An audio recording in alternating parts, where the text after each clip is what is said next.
Today we take an in-depth look into the best baseball player Valenzuela. In this video, we will look at his player statistics, early life, personal life, net worth and his contribution to the game of baseball. The professional baseball pitcher Fernando Valenzuela was Mexican-American, from 1980 to 1997, who had a net worth of a little over $6 million. Valenzuela participated in 17 Major League Baseball (MLB) seasons, except for a 1992 one-year hiatus in Mexico. The Los Angeles Dodgers, who signed him in 1979 and handed him his Major League debut in 1980, were the most notable of his 6 MLB teams. Valenzuela had an unconventional windup when batting and throwing left-handed. He was one of the few pitchers in the contemporary age who threw a screwball regularly. In 1981, Valenzuela had a great breakthrough year as Fernandomania quickly elevated him from relative unknown to celebrity. He wowed not only the Dodgers and their supporters but the whole Major League Baseball community by winning his first 8 games, including 5 shutouts. In a season cut short by a player's strike, he finished with a 13-7 win-loss record and a 2.48 earned run average, ERA. As of 2024, he was the only player to win the Rookie of the Year and Cy Young titles in the same season. That year, the Dodgers took home the World Series. During his best years from 1981 to 1986, Valenzuela was selected for the National League NL All-Star team each season. In 1986, when he finished second to Houston Astros player Mike Scott for the Cy Young Award, he won an NL high 21 games. One of the more effective hitters of his day was Valenzuela. Tommy Lasorda, the manager of the Los Angeles Dodgers, occasionally employed him as a pinch hitter, and he has 10 home runs in his career. He got the biggest pitching contract in baseball history in 1986, which was worth $5.5 million over 3 years. But persistent shoulder issues hampered the rest of his Dodgers career. Despite being a member of the Dodgers' 1988 World Series winning squad, he missed the postseason due to a shoulder injury. A no-hitter was thrown by Valenzuela until the Dodgers cut him before the 1991 season. In 1990, before pitching a few seasons in Mexico in his 40s, he played for the San Diego Padres, Philadelphia Phillies, California Angels, Baltimore Orioles, and St. Louis Cardinals for the remainder of his major league career. To keep opposing batters off balance, Valenzuela used a variety of off-speed deliveries, deception, and command. Sandy Koufax said during his rookie season that, "It's very unusual for someone that young to have such control over so many pitches." He was never really a power pitcher. At his best, he threw at about 87 to 88 miles per hour, which dropped to 83 to 84 miles per hour or less in his last years with the Dodgers and 79 to 84 miles per hour in 1994. But according to Mike Scioscia, Valenzuela's longtime catcher, at his best, he had an impeccable command and was able to move a ball 3 or 4 inches more off the corner at will. Valenzuela's ability to conceal his pitches was commended by him, who said that everything looked like a fastball out of his hand. His screwball, which resembled a fastball and broke late, was his most famous invention.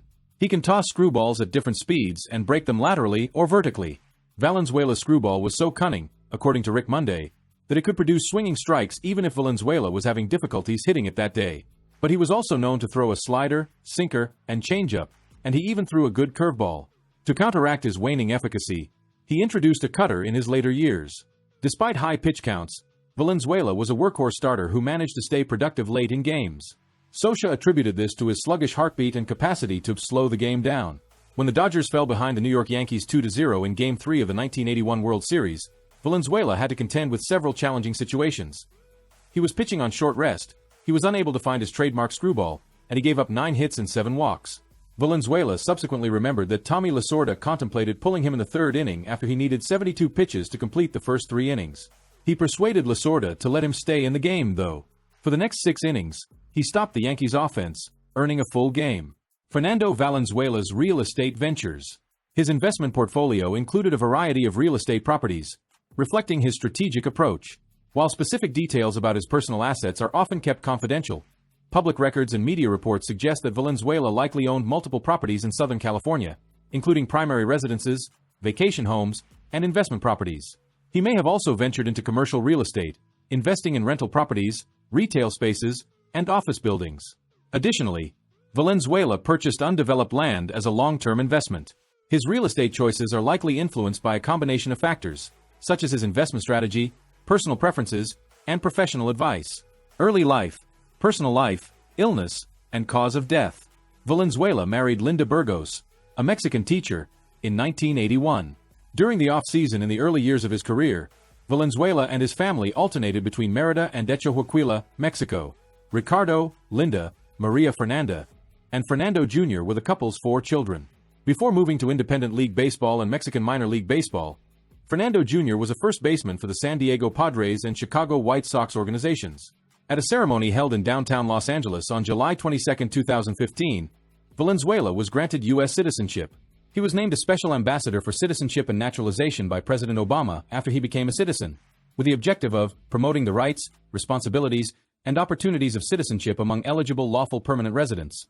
In 1983, Valenzuela was on the government of Mexico's float in the Tournament of Roses parade, and in 2008, he was on the Los Angeles Dodgers float. Valenzuela served as Grand Marshal in the East Los Angeles Christmas Parade in 1981. It was revealed on October 1, 2024, that Valenzuela had been admitted to the hospital with an unspecified ailment, which later turned out to be liver cancer. He would not be in the broadcast booth for the remainder of this year to focus on his health, the Dodgers declared the next day. At the age of 63, Valenzuela passed away in a Los Angeles hospital on October 22, 2024. The 2024 World Series will be in homage to him. The Dodgers declared that during the 2024 World Series and 2025 season, they would honor Valenzuela with a uniform patch. Playing career. Valenzuela signed with the Mexican Pacific League's Mayos de Navajoa in 1977 to start playing professional baseball. He was sent to the Guanajuato Tuzos of the Mexican Central League a year later after recording a 2.23 earned run average, ERA, and a 5-6 win-loss record. When the Mexican Central League was merged into the newly formed Mexican League the following year, Valenzuela, who was then 18, was immediately promoted to AAA. That season, Valenzuela pitched for the Leones de Yucatan and finished 10-12 with 141 strikeouts and a 2.49 ERA. Valenzuela was acquired by the Dodgers in the summer of 1979 and assigned to the Lodi Dodgers of the High A California League. In his limited action, he recorded a 1.13 earned run average, ERA, and a 1-2 record. Before the 1980 season, the Dodgers had their pitcher Bobby Castillo teach Valenzuela how to throw the screwball because Brito was concerned that he lacked enough velocity and felt that he needed to learn how to throw an off-speed pitch. After being promoted to the AA San Antonio Dodgers in 1980, Valenzuela concluded the season with a 13-9 win-loss record, a 3.10 ERA, and the most strikeouts, 162, in the Texas League. In his 1981 rookie season, Valenzuela made the switch from a successful 1980 cameo as a reliever to a full-time starting position. When Bert Hooton wasn't prepared to step in for Jerry Roos, who was hurt 24 hours before his planned start, he was suddenly selected as the Dodgers' rookie opening day starter. He was the Dodgers' first rookie to ever start on opening day. Valenzuela initially doubted manager Tommy Lasorda's sincerity, but he took the honor and defeated the Houston Astros 2-0. After making his debut, Valenzuela, who fans call El Toro, or the Bull, settled down and became one of the league's top pitchers and a reliable starter. With his drawing power mentioned as part of the presentation, Valenzuela became the first player to get a $1 million salary in arbitration before the 1983 season, equivalent to $3.16 million in 2023. He inked the richest deal for a pitcher in baseball history prior to the 1986 season, which was worth $5.5 million over 3 years, or $15.29 million in 2023. His 1988 pay of $2.05 million, or $5.28 million in 2023, and his yearly average compensation of $1,833,333 both set records for a pitcher. Post-Dodgers career. In 1991, Valenzuela was released by the Dodgers after a 7.88 ERA in 16 innings and a 1-2 record during spring training. Several Dodgers executives, including Lasorda, Fred Clare, and Peter O'Malley, commended Valenzuela for making thrilling memories across multiple seasons and said that it was a tough choice to let him go at the time of his release. Others, however, characterized his cut as a cost-cutting measure since the Dodgers were in a rush to get Valenzuela's $2.55 million contract.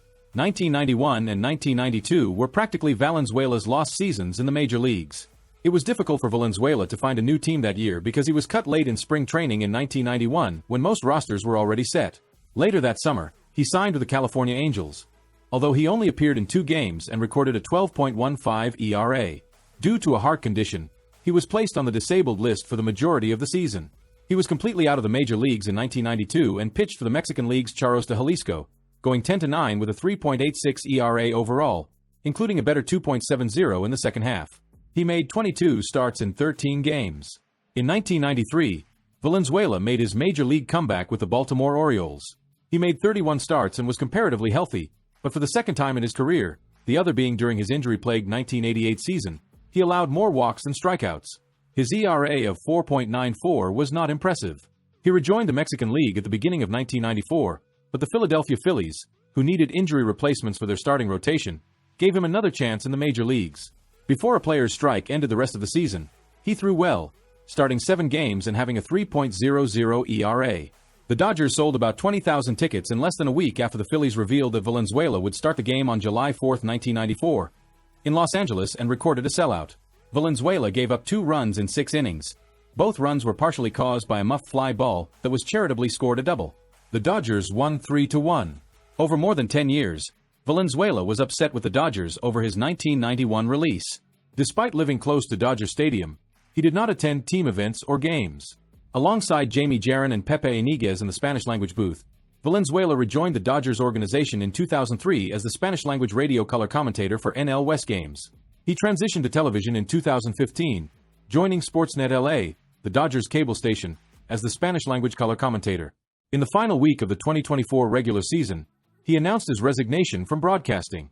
In 2006, 2009, 2013, and 2017, Valenzuela was a member of the coaching staff for Team Mexico in the World Baseball Classic. In 2017, Tigres de Quintana Roo of the Mexican League was acquired by Valenzuela. After retiring, Valenzuela rejoined the Dodgers organization, where he worked as a broadcaster from 2003 until he died in 2024. In 2023, the Dodgers retired his number 34. Highlights of his career include a 173-153 record and a 3.54 ERA. Baseball Reference reports that he has the most career wins above replacement of any MLB player who was born in Mexico, with 41.5. Rest in peace, Venezuela. Give us a thumbs up, and if you haven't subscribed, consider doing so.